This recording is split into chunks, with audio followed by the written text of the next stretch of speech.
Friends, இன்றைக்கி வெண்கல பானையில் பாயாசம் செய்கிறது தான் உங்களோட ஷேர் பண்ணிக்க போகிறேன். கொஞ்சம் நெய் ஊற்றி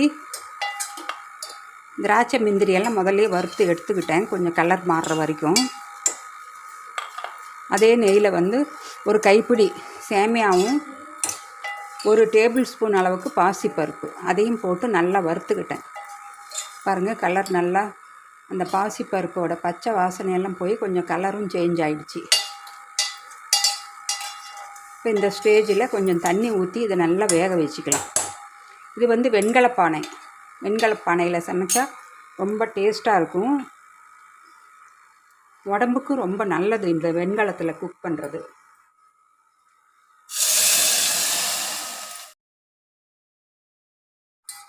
இப்போ தண்ணி ஊற்றிருக்கேன், இந்த தண்ணியில் அது வேகணும். இப்போ அந்த பக்கம் உருளைக்கிழங்கு வச்சுருக்கேன் மசியலுக்கு. அதுவும் நல்லா வெந்து ஸ்டவ் ஆஃப் பண்ணிட்டேன் உருளைக்கிழங்க. இப்போ தண்ணி நல்லா கொதிக்குது. இந்த டைமில் நான் லோ ஃப்ளேமில் வச்சுக்க போகிறேன், இல்லைன்னா பொங்கி தண்ணியெல்லாம் வெளியில் வந்துடும். லோ ஃப்ளேமில் இருந்தால் தான் அந்த சேமியாவும் வேகும், பாசிப்பருப்பும் வேகும், நல்லா மசிஞ்சு வேகணும். நாட்டு சர்க்கரை நல்லா 3½ டேபிள் ஸ்பூன் எடுத்து வச்சுருக்கேன். இது கொஞ்சம் சுடு தண்ணி ஊற்றி நல்லா கரைச்சி விட்டு வடிச்சிக்கலாம். அதில் இருக்கிற அந்த அழுக்கு டஸ்ட்டெல்லாம் நின்றுடும். இப்போ இந்த பக்கம் உருளைக்கிழங்கு வேக வச்சு எடுத்து வச்சுருக்கேன். இது தோல் உரித்து நல்லா மசிச்சிக்கலாம். உருளைக்கிழங்குல ஒரு மசியல் தான் செய்ய போகிறேன். நாட்டு சர்க்கரையை இது மாதிரி நல்லா தண்ணியில் போட்டு நல்லா கரைச்சிக்கிட்டேன். இதை நல்லா ஃபில்ட்ரு பண்ணி எடுத்து வச்சுக்கலாம்.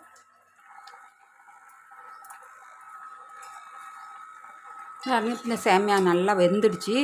பாசிப்பருப்பு நல்லா 95% வெந்துடுச்சு. இந்த தண்ணி எல்லாமே வற்றுட்டோம். அப்புறம் பால் ஊற்றிக்கலாம். உருளைக்கிழங்கு பொடி மாஸுக்கு எண்ணெய் ஊற்றிக்க போகிறேன். இந்த குட்டி ஸ்பூனால் 4 ஸ்பூன், இதில் 4 ஸ்பூன் ஊற்றுனா 1 டேபிள் ஸ்பூன், 4 ஸ்பூன் ஊற்றுனா 1 டேபிள் ஸ்பூன் கணக்காகுது. கடுகு 1/2 டீஸ்பூன், சீரகம் ஒரு 1/2 டீஸ்பூன், சோம்பு ஒரு 1/2 டீஸ்பூன், இதில் உளுத்தம்பருப்பு நல்லா 1 டீஸ்பூன்.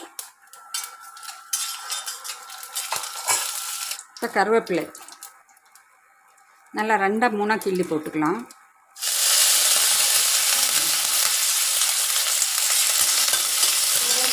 கொத்தமல்லி தழை,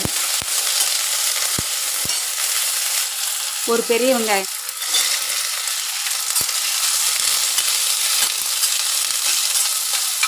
நல்லா வெங்காயம் நல்லா வதங்கட்டும், கண்ணாடி பதம் வரட்டும்.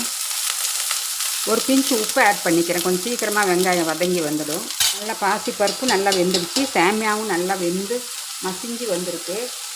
இந்த ஸ்டேஜில் நான் பால் ஊற்றிக்க போகிறேன்.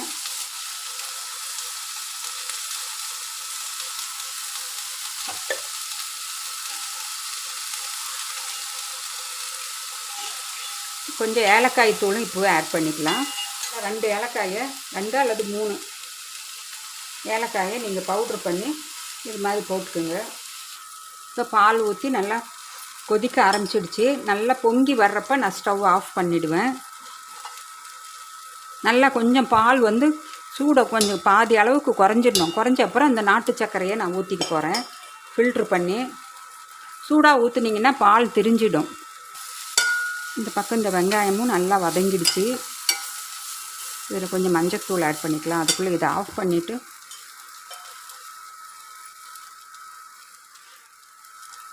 நல்லா பொங்குறதுக்கு விடுங்க. இப்போ ஸ்டவ் ஆஃப் பண்ணிட்டேன். அவ்வளோதான், பால் பாயாசம் ரெடி. கொஞ்சம் நல்லா சூடு ஆறுனப்புறம் நம்ம அந்த நாட்டு சர்க்கரையை நான் வடித்து வச்சுருக்கேன், அதை ஊற்றிக்கலாம். இதில் கொஞ்சம் மஞ்சத்தூள் ஆட் பண்ணிக்கிறேன். 1 டீஸ்பூன் போட்டிருக்கேன் மஞ்சத்தூள்.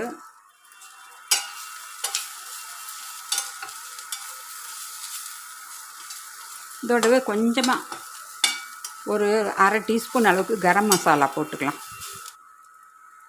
கறி மசாலா. அதே அந்த எண்ணெயிலே போட்டு வதக்கிடலாம். இப்போ இதுக்கு காரத்துக்கு பச்சை மிளகா வேணும்னா போட்டுக்கலாம். நான் ரெட் சில்லி பவுடர் தான் இப்போ ஆட் பண்ணிக்க போகிறேன். இல்லை, ஒரு 1/2 டீஸ்பூன் அளவுக்கு ரெட் சில்லி பவுடர் அதையும் போட்டாச்சு. கொஞ்சம் எல்லாமே அந்த எண்ணெயில் நல்லா வதங்கட்டும். இப்போ இதுக்கு கொஞ்சமாக கை மேலே தண்ணி தெளிச்சிக்கிறேன். கொஞ்சம் அந்த வாசனையெல்லாம் அடங்கிடும். மசாலா ஐட்டம் எல்லாம் போட்டிருக்கிறதுனால லைட்டாக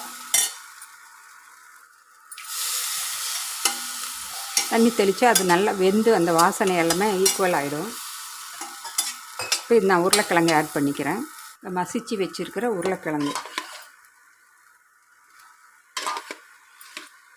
உருளைக்கிழங்கு பொடி மாஸ் எப்படி வேணால் சொல்லலாம். உருளைக்கிழங்கு மசியல் இது சாதத்துக்கெல்லாம் தொட்டுக்கிட்டு சாப்பிட்றதுக்கு ரொம்ப சூப்பராக இருக்கும். ரசம் சாதம், தயிர் சாதம், சப்பாத்திக்கும் வச்சு ரோல் பண்ணி கொடுக்கலாம் குழந்தைங்களுக்கு. நல்லா 1/2 கிலோ உருளைக்கிழங்குங்க.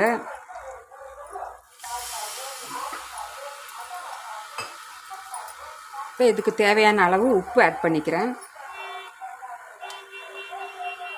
டீஸ்பூன் அளவுக்கு உப்பு போதுங்க. ஆல்ரெடி வெங்காயத்துக்கெல்லாம் உப்பு போட்டிருக்கேன் நான். இது நல்லா ஈவனாக கலந்து விட்டு கொஞ்சம் நேரம் மூடி வச்சுருந்து அப்புறம் நம்ம கொத்தமல்லி தழை ஃப்ரெஷ் லீவ்ஸ் கொஞ்சம் போட்டு இறக்க வேண்டியது தான். இப்போ மசியல் பாருங்கள், நான் நல்லா ஒரே மாதிரி கலந்து விட்டுட்டேன். கொஞ்சம் நேரம் அப்படியே சிம்லேயே இருக்கட்டும்.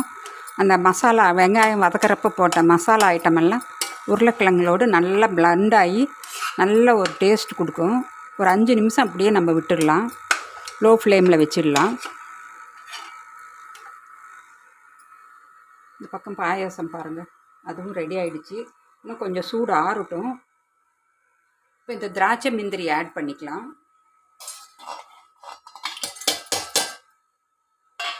ஆட் பண்ணியாச்சு. இன்னும் கொஞ்சம் சூடு ஆறுனப்புறம் நான் வந்து அந்த நாட்டு சர்க்கரையோட கரைச்சலை ஊற்றிக்கலாம்.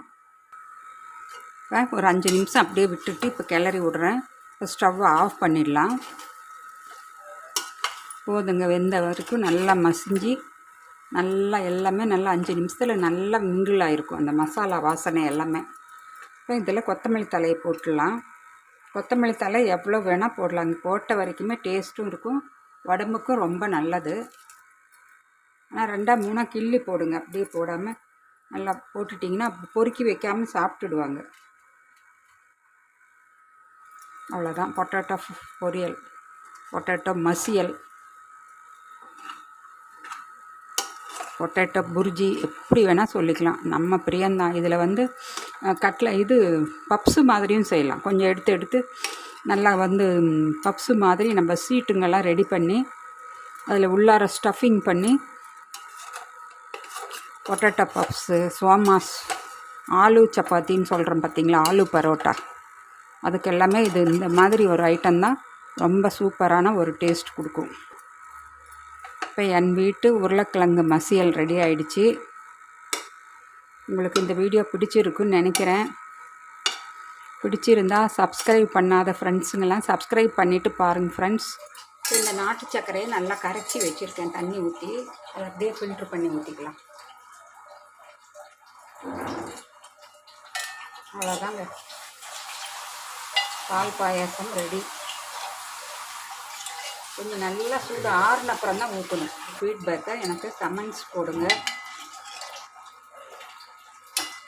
நான் மறுபடியும் உங்களை அடுத்த ஒரு இன்ட்ரெஸ்டிங்கான வீடியோவில் சந்திக்கிறேன் ஃப்ரெண்ட்ஸ்.